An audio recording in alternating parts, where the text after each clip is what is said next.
Welcome to the Balls Not Court Podcast. Cortez Paul's here. We got Kevin Carter. Am I right? Hey. You can hear our voices a little bit deeper than usual. This is the cold and flu season edition. Yes, we're a little bit under the weather. And so you got to excuse us if you hear any coughing or sneezing and everything like that. But nonetheless, we're here to cover some football. We were supposed to change the intro to Barry White. Yeah. So we'll cover a little bit of football and we're going to cover a little bit of NBA. I know it's been rare, but we're going to cover both of them tonight. But the sexy edition. Well, hey. I would ask how you feeling, Kevin. But how are you? You're doing good. How's it going, man? Doing fine. You doing fine? Yeah. Oh. Yeah. That made it even worse. So, yeah, we're managing here. Like Kevin done said, it's flu and cold season and cough drops everywhere and halls everywhere, cough syrup everywhere.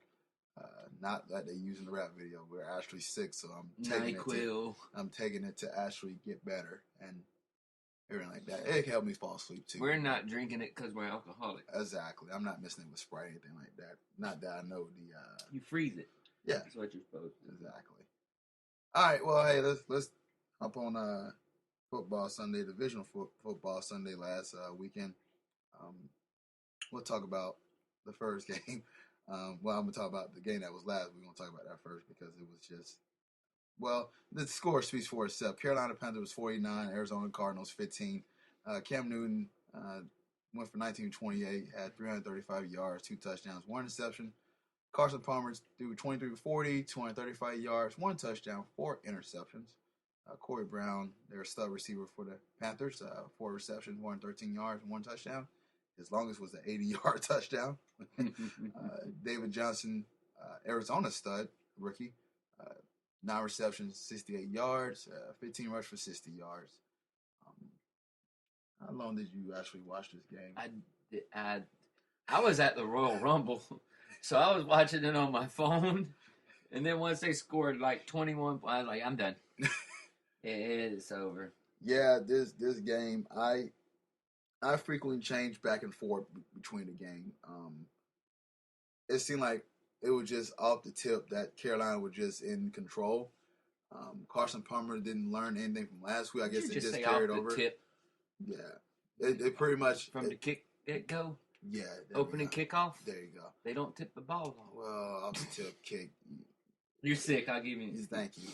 Carson Palmer, you can just tell that when he was playing the Packers and he was looking rough in that game, he had a week to think about it and improve and everything like that, and he didn't show up as crisp as I thought he would, especially against this top-notch Carolina defense. And yeah, so he gave away the ball 4 times, and you can just tell he was just out of sync the whole game. It was no one listened to me from prior week's game. Yeah, this was it was kind of. Even though we all did pick Carolina. Yeah, it was all worrisome about it because I thought this game was definitely gonna be closer than what it was. No. But I'm gonna say from the turning point that I saw is when Patrick Peterson was going on the punt return. Yeah. He ran before he caught the ball, which I can see the theory in that where you can get a head start and you probably would have got some yards and maybe broke a touchdown, but you left the ball behind you. And that's last time I checked, and I'm gonna say obvious, I'm gonna do it as your son, Kevin's son. That's not good. It's not good. And that's not good. No, it's not good at all. It's not good at all. I'm sitting there, and I believe they was going into halftime. At least it was near halftime, and any momentum I thought they could have gained, it was all lost. All lost. You gave them field position there. Cam Newton ran it in for a 1-yard touchdown, and you go to halftime with a huge deficit. And basically, like Kevin said, it was a ball game. Then I turned my attention back to the Royal Rumble. Yeah. So this game for me, I watch and I kind of flip back and forth between it because I was playing that spots, and every time I saw someone tweet, "Oh, Arizona scored," or "Arizona's driving," and what do you know? They turned right back over. So. And they're done. Yeah, I was hyped for this game, man, because I was excited to see how, this was the most. We knew why you were watching the game. Yeah. You were watching your game for one purpose. I was, but I was also watching because of, I thought Arizona was a solid, well-rounded team, and, they could have put more in the fight. But in the end, Arizona just kind of got spanked. And their father was Cam Newton. Yeah. And their father was Cam Newton. Was he dressed up as Darth Vader?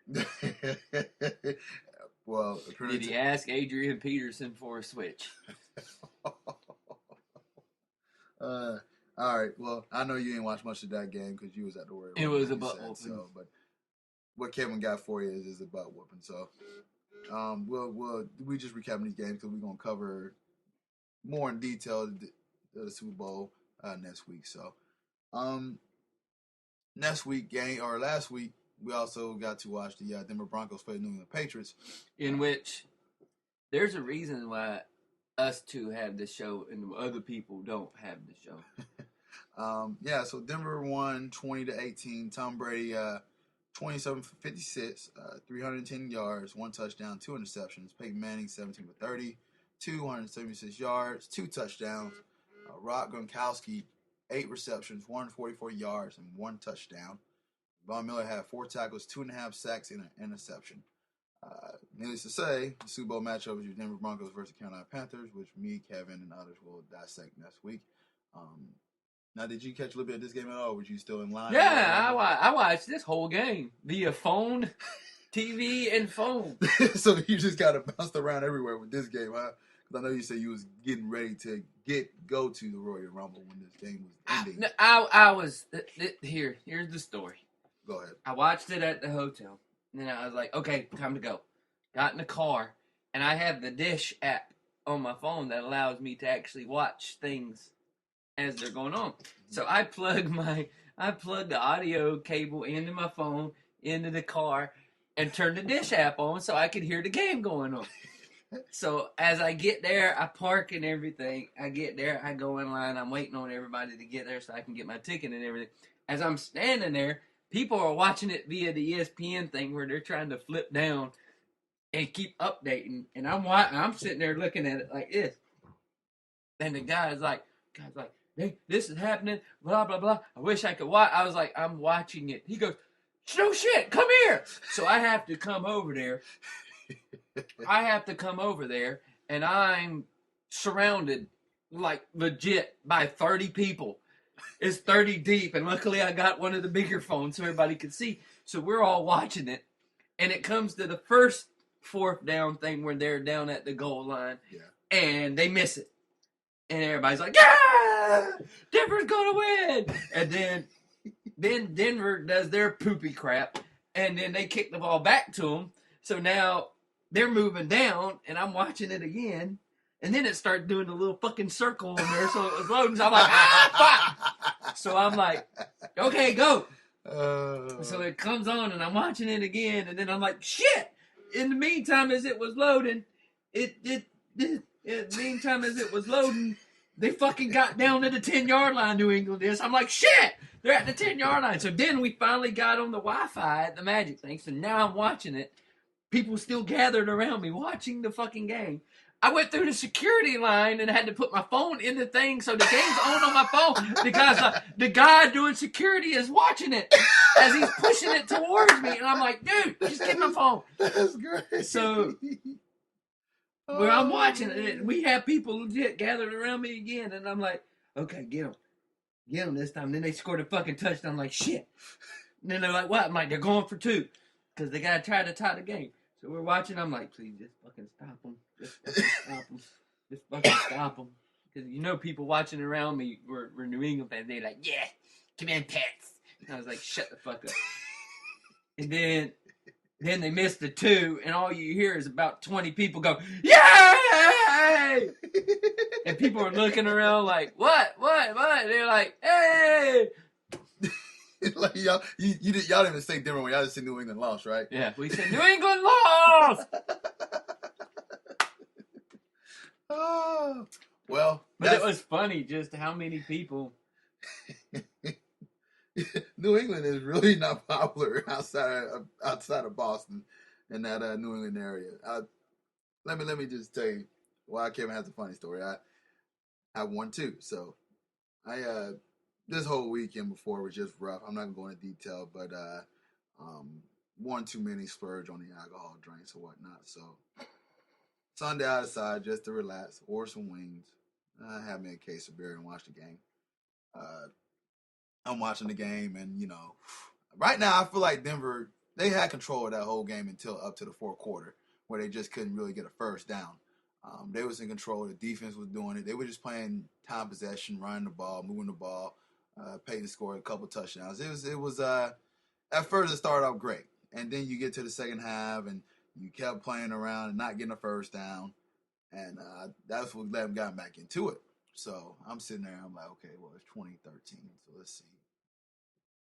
We got to stop them. So they get the ball back with like 2 minutes or a minute left, and Tom Brady does what he does. He finds Gronkowski on 40 yards pass and go down another side of the field and start running down there.